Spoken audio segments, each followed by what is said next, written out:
Ayodhya gang rape के आरोपी पर अब एक्शन की घड़ी आ चुकी है। जी हां, आरोपी के घर बुलडोजर लेकर पुलिस पहुंच चुकी है और जो धमकी दी जा रही थी, चुप रहने के लिए कहा जा रहा था, अब बाबा का बुलडोजर वहां पर पहुंच चुका है। तो आरोपी के घर बुलडोजर लेकर पहुंची है पुलिस और आरोपी के ठिकाने पर बुलडोजर एक्शन होगा। पीड़िता के परिजनों को जान से मारने की धमकी, मोहम्मद राशिद, जय सिंह राणा के खिलाफ केस दर्ज हो चुका है। अस्पताल जाके इन्होंने पीड़ित परिवार को धमकी दी थी। ये बड़ी खबर आपको बता दें, जिला महिला अस्पताल में भर्ती है पीड़िता। कोतवाली नगर में दर्ज हुआ है मुकदमा और आरोपी एसपी नेता यानी समाजवादी पार्टी के नेता मोयद खान की संपत्ति की जांच शुरू हो चुकी है। और यूपी के अयोध्या से ये जो मामला आया है, संगीन मामला, इस पर बाबा का एक्शन शुरू हो चुका है। योगी आदित्यनाथ ने जब कहा था कि अब कोई बचेगा नहीं और आप कहते हैं कि भाई हम एक्शन लेते हैं, तो फिर आप लोग रोना रोते हैं, ये सारी बातें जो योगी ने कही थी सदन के दौरान, तो उस दौरान जो भी कुछ कहा गया था उसी का असर देखने को मिल रहा है। यूपी के अयोध्या से एक नाबालिग बच्ची से गैंगरेप का जो मामला सामने आया था, मामले में सीएम योगी ने पीड़ित परिवार से मुलाकात भी की। सीएम योगी ने कठोर कार्रवाई का आश्वासन दिया है। मामले को लेकर सीएम योगी एक्शन में आ गए हैं और कार्रवाई शुरू कर दी गई है। एसडीएम सोहावल राजस्व कर्मियों के साथ भदरसा पहुंचे और आरोपी सपा नेता मोयद खान की जमीनों की हो रही है पैमाइश, उसकी संपत्ति की जांच हो रही है। सरकारी जमीन पर मिली अगर अवैध बिल्डिंग तो चल सकता है बुलडोजर। वहीं नाबालिग के परिजनों को सुलह ना करने पर जान से मारने की धमकी मिली थी। तो सपा नेता व नगर पंचायत भदरसा के चेयरमैन मोहम्मद राशिद और सपा नेता जय सिंह राणा व अन्य एक के खिलाफ मुकदमा दर्ज किया गया है। कोतवाली नगर में यह मुकदमा दर्ज हुआ है। जिला महिला अस्पताल जाकर पीड़ित परिवार को सुलह करने की धमकी दी थी। थाना पुरा कलंदर के पिपरी भारकुंद निवासी राम सेवक दास ने दर्ज कराया मुकदमा। जिला महिला अस्पताल में भर्ती है पीड़िता। देखिए, पहले तो मैं आप समाचार सभी इलेक्ट्रॉनिक के माध्यम से मैं इतना कहूँगा कि अखिलेश का पीडीए आज यहाँ झूठा है और हम निषाद समुदाय का नेतृत्व करते हैं। निषाद अति पिछड़ा है और अनुसूचित भी है।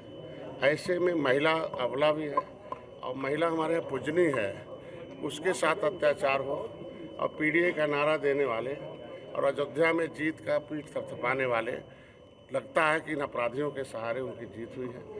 अपराधियों को बचाने के लिए आज सपा और कांग्रेस जो पीडीए का नारा देने वाली है, उनका मुंह नहीं खुल रहा है। अपराधी को बचा रहे हैं, न पार्टी से निकाल रहे हैं, न तो उसके खिलाफ कोई बयान दे रहे हैं। बगल के दो जिले हैं सुल्तानपुर और संत कबीर नगर। निषाद समुदाय ने अपना एक वकील बना के भेजा कि निषाद हैं, आवाज़ उठाएंगे, और ऐसा मुँह सिल दिया है कि वो निषाद भी इस निषाद की बेटी के साथ मुँह खोलने के लिए नहीं। मैं आज के दिन में पीड़िता के न्याय दिलाने के लिए मैंने सदन में आवाज़ उठाई। जैसे मेरे समाज के लोग, मेरी पार्टी के लोग, जिस दिन पता चला उसी दिन से खड़े हैं और अंतिम तक, जब तक उसे फांसी पर नहीं लटका देंगे तब तक डॉक्टर संजय उसके लिए लड़ाई लड़ेंगे। आज मैं सदन में आवाज़ उठाया। मैं मुख्यमंत्री जी को धन्यवाद दूंगा कि उन्होंने मेरी आवाज़ को सदन में इस ढंग से उठाया और कार्रवाई की। वो लोग जेल गए और आज उनके ऊपर और कार्रवाई हुई। बस इतनी उम्मीद रखता हूँ कि मैं अपने समुदाय का किस तरीके से उनका सुरक्षा दे सकता हूँ। अपने समाज में इस तरीके का अत्याचार मैं नहीं होने देना चाहता हूँ। मैं सभी पार्टी से अपील करूँगा, अत्याचारी का कोई जाति नहीं होता है, उसका साथ न दे। और ऐसे अत्याचारियों के खिलाफ मैं समाजवादी पार्टी में उसके कार्यालय में जाकर धरना दूंगा कि ऐसे समाजवादी पार्टी से नारा देने वाले सांसद को पार्टी से बाहर करें और उसे उनकी सदस्यता समाप्त हो जाए। जो इस सांसद ने उसका उनके लिए पैरवी की है, पूरे के पूरे उसके मुकदमा नहीं होने दिया। कई दिन तक वो 13 साल की बच्ची है।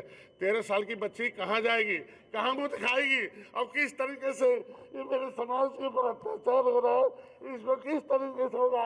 अंग्रेजों से लड़ा, मुगलों से लड़ा, आपकी अत्याचारियों से कैसे लड़ा जाएगा।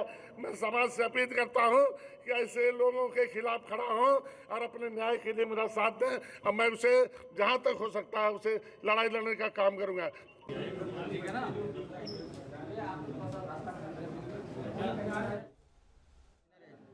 और आपने संजय निषाद की तस्वीर देखी, जहां पर आप सोचिए अगर नेता के आंखों से आंसू आ जाए तो मामला कितना गंभीर हो जाता है। जहां उस बच्ची के लिए संजय निषाद रो पड़े और रोते रोते कह रहे थे कि बच्ची कहाँ जाएगी। और ये मामला भावुक करता ही है। जनता की भावनाएं तो जुड़ी होती हैं। सोचिए एक छोटी बच्ची के मन पे क्या बीत रहा होगा, क्या स्थिति से वो गुजर रही होगी, और ये सब राजनीतिक संरक्षण में हो रहा था क्या? इसी पर सवाल पूछेंगे। हमारे साथ मेहमान भी जुड़ेंगे और हमारे संवाददाता, वरिष्ठ संवाददाता धर्मेंद्र भी हमारे साथ जुड़ रहे हैं। आलोक वत्स बीजेपी से, वो हमारे साथ जुड़ेंगे और धर्मेंद्र जुड़ेंगे। लेकिन सबसे पहले रिपोर्ट के लिए धर्मेंद्र आप पर भी मैं आना चाहूंगा। अभी के लिए क्या बुलडोजर पहुंच चुका है? तो क्या पूरा मामला है? विस्तार से, शुरुआत से जितना आप समझ सकते हैं और रिपोर्ट को हमारी जनता को बताइए, क्योंकि बेहद भावुक यहां पर संजय निषाद हमें दिखे तो मैं समझता हूं कि अगर नेता रो पड़े तो स्थिति कितनी ज्यादा गंभीर होगी, कितनी ज्यादा वहां पर हिंसा, कितना ज्यादा उत्पीड़न, कितना ज्यादा दबाव डाला गया होगा, धमकी दी जा रही है केस को वापस ले लिया जाए। ये कौन सा उत्तर प्रदेश बनाने का प्रयास किया जा रहा है जहां पर बाबा का बुलडोजर चलता था, बाबा का खौफ होता था? वहां पर और भी अयोध्या में, प्रभु राम की नगरी में ऐसे दरिंदे कैसे जीवित हैं? मैं तो ये प्रश्न पूछता हूं। धर्मेंद्र, विस्तार से रिपोर्ट दीजिए। आपका ऑडियो अनम्यूट हो, मैं आशा करता हूं। बेकरी की दुकान पर वो जाती थी, वहां पर एक राजू नाम का लड़का था, उसको बरगलाता था। उसके बाद नईम और उसने उसके साथ 2 महीने तक दुष्कर्म किया।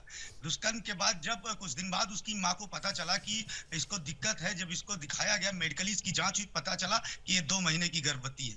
माँ ने को जब बेटी ने बताया तो उसके बाद मामला प्रकाश में आया, पुलिस के पास गई। हालांकि इसमें स्थानीय पुलिस ने मुकदमा दर्ज करने में 48 घंटे लगा दिए, जिसके बाद से अब जब जांच हुई तो एक्शन में आए एसपी ने एसओ और वहां के चौकी प्रभारी को निलंबित कर दिया है।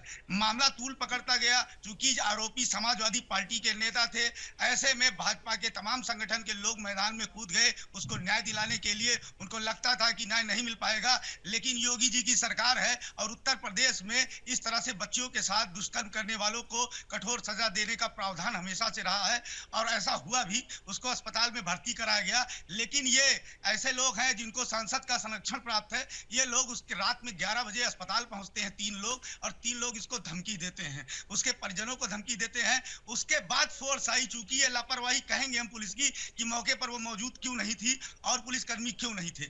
उसके बाद जब अब मामला प्रकाश में, जब मामला बढ़ा, तब पुलिस ने 3 लोगों के ऊपर फिर एफआईआर दर्ज किया, जिसमें चेयरमैन भी है भदरसा का और वो बड़ा सपाई नेता है। चूंकि आरोपी सांसद का करीबी है, सांसद के साथ वह कई कार्यक्रमों में देखा जाता रहा है, उनके घर सांसद का आना जाना रहा, तो मामला चूंकि पूरी तरह से समाजवादी पार्टी के नेताओं के संरक्षित था। ऐसे में अब बाबा का बुलडोजर पहुंच गया है। बाबा का बुलडोजर आज उसके जो भी बेकरी का उसकी जो दुकान थी वहां पर पहुंची है टीम, और उस बेकरी को गिराया जा रहा है। करीब करीब बेकरी को गिरा दिया गया है। कल एसडीएम के मजिस्ट्रेट की टीम पहुंची थी, उन्होंने पूरा मामले का किया था, चिन्हित किया था कि कहां कहां पर इसकी जमीनें हैं, क्या क्या प्रॉपर्टी है, कहां अवैध तरीके से इसने सपा नेता ने निर्माण कर रखा है। अब मामले में चूंकि पूरे पुलिस और प्रशासन, आज मजिस्ट्रेट अमला यहां पर इस गांव में एकत्रित है, आरोपी के घर पे एकत्रित है। बेकरी की फैक्ट्री पूरी तरह से तहस नहस कर दी गई है। जेसीबी, 2-2 जेसीबी पहुंची है। बाबा का बुलडोजर गरज रहा है, तो ऐसे में इलाके में हड़कंप मचा है। चूंकि एक कर्फ्यू जैसा माहौल है, लोग डरे हुए तो हैं। धर्मेंद्र, आप कह रहे हैं बुलडोजर चल गया, बुलडोजर चल गया? बिल्कुल बिल्कुल, बुलडोजर चल चुका है, बुलडोजर चल गया है, उसकी बेकरी को गिरा भी दिया गया है। ठीक है, ठीक है। आलोक वत्स भी हमारे साथ हैं। आलोक वत्स जी, क्या बोलूं मैं इस पर, क्या प्रश्न पूछूं? महिला सुरक्षा का मामला है, तमाम पार्टियां एक दूसरे पर आरोप लगाती रहती हैं, लेकिन अयोध्या से कोई अच्छी खबर क्यों नहीं आ रही है? क्या हो चुका है अयोध्या को? और ये खबर आती है, फिर संरक्षण क्या वहां पर? आप बताइए, क्या समाजवादी पार्टी का संरक्षण वहां पर है? पुलिस तो आपके अंडर में है, तो इतना समय क्यों लगा था? क्या उसको इन्फ्लुएंस करने का प्रयास किया गया था? और जिस तरीके से धर्मेंद्र ने कहा कि भाई वहां पर जाके धमकी देना, एक्शन तो आप लोग ले रहे हैं, लेकिन क्या लूप होल्स हैं जिसका फायदा उठाया जा रहा है, और इतनी शांति क्यों है विपक्ष की तरफ से? आलोक वत्स जी, देखिए शिवम जी, कहीं कोई शांति नहीं है। कानून अपना काम कर रही है। बाबा का बुलडोजर जो जाना जाता है ऐसे अपराधियों के ऊपर किस तरीके से निपटना, उसका गरजना चालू हो गया है। ये पीडीए के रूप को उजागर करता है, ये समाजवादी पार्टी के सोच को उजागर करता है। आज अगर समाजवादी पार्टी के किसी भी वरिष्ठ नेता ने या कांग्रेस के किसी वरिष्ठ नेता का एक भी बयान अभी तक नहीं मैंने पढ़ा है या सुना है। वही तो आलोक तो जी, मैं वही कह रहा हूं, वो शांति वहां उस तरफ से है, आप तो सत्ता में, विपक्ष से शांति ये क्यों आ रही है, इसका ये कारण? शांति का मतलब है संरक्षण, मौन का मतलब है संरक्षण। इसका मतलब आप उसके साथ खड़े हैं। ये कैसी राजनीति है? ये एक बच्ची को दरिंदगी से नोच कर और 2.5 महीने की गर्भवती कर दें और उस पर भी आप कुछ न बोलें। धिक्कार है ऐसी राजनीति को, धिक्कार है ऐसे पद को। अरे और किसी कोर्ट में नहीं जवाब दोगे, लेकिन ऊपर वाले के पास तो जवाब देना पड़ेगा कि किस चीज के साथ खड़े थे तुम। एक विधायक रो पड़ा है, डॉक्टर संजय निषाद अपनी व्यवस्था जाहिर कर रहा है कि मैं क्या करूं उसके लिए। कोई सा भी इसके ऊपर कोई सा भी जो भी इसके ऊपर सजा होगी वो कम होगी। ऐसे लोगों को सरेआम खड़ा करके चौराहे पर फास्ट ट्रैक कोर्ट में सजा देकर और गोली मार देना चाहिए। बिल्कुल। इतना निशंस अपराध, और एक नहीं 2 व्यक्ति इसमें शामिल थे। सदरता नगर अध्यक्ष मोइन खान और उसका सहयोगी राजू 2.5 महीने तक उस गरीब की बच्ची को नोचते रहे। आज कौन सी स्थिति में खड़ा है वो परिवार? धन्य है योगी जी का, धन्य है योगी जी के बुलडोजर का, जिसने 1 मिनट भी देर नहीं लगाई और उनके ऊपर कार्रवाई करने का काम किया है। मैं शासन प्रशासन से भी अनुरोध करूंगा, ऐसे अपराधियों का फास्ट ट्रैक कोर्ट में 48 घंटे के अंदर इनके ऊपर सजा मुकर्रर करके और इनको फांसी की सजा देनी चाहिए। बिल्कुल। Don't justice delayed is also denied. आप इसको लंबे कोर्ट में मत खींचिए। हमने देखा है निर्भया हत्याकांड में 7 वर्ष के बाद अपराधियों पर कार्रवाई हुई।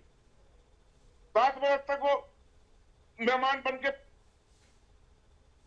शासन प्रशासन का और यही मांग हमारी, आलोक जी, हमारी भी तरफ से। हमने तो अपना विषय ये रखा है कि फांसी देनी चाहिए, फांसी इसका एक मात्र उपाय है, क्योंकि अयोध्या नगरी में शिवम जी त्वरित कार्रवाई करके फांसी देनी चाहिए। Don't wait till 7 years and 6 years and 5 years। ठीक है, तो आपकी फास्ट ट्रैक कोर्ट में इस पर नहीं, फिर तो योगी जी का तो वो बयान भी सामने है ना, कि वो कहते हैं जब एक अपराधी, जब इसी का अयोध्या वाला जो किस्सा था उसका जिक्र कर रहे थे, चर्चा करते करते वो आगे गए, तो उन्होंने कहा कि भाई ऐसे लोगों का एनकाउंटर किया जाता है, फिर इनको आप कहते हैं गोली मार दी, तो गोली ना मारी जाए तो क्या किया जाए? सही कहा उन्होंने, इनको क्या फूल माला चढ़ाया जाए? आपको याद होगा बाद में गोली मारी थी 3 नवयुवकों को पुलिस ने, जिन्होंने एक लड़की के साथ ऐसा ही किया था। और आपको याद होगा उनके ऊपर सारे रास्ते लोगों ने फूल बरसाए थे।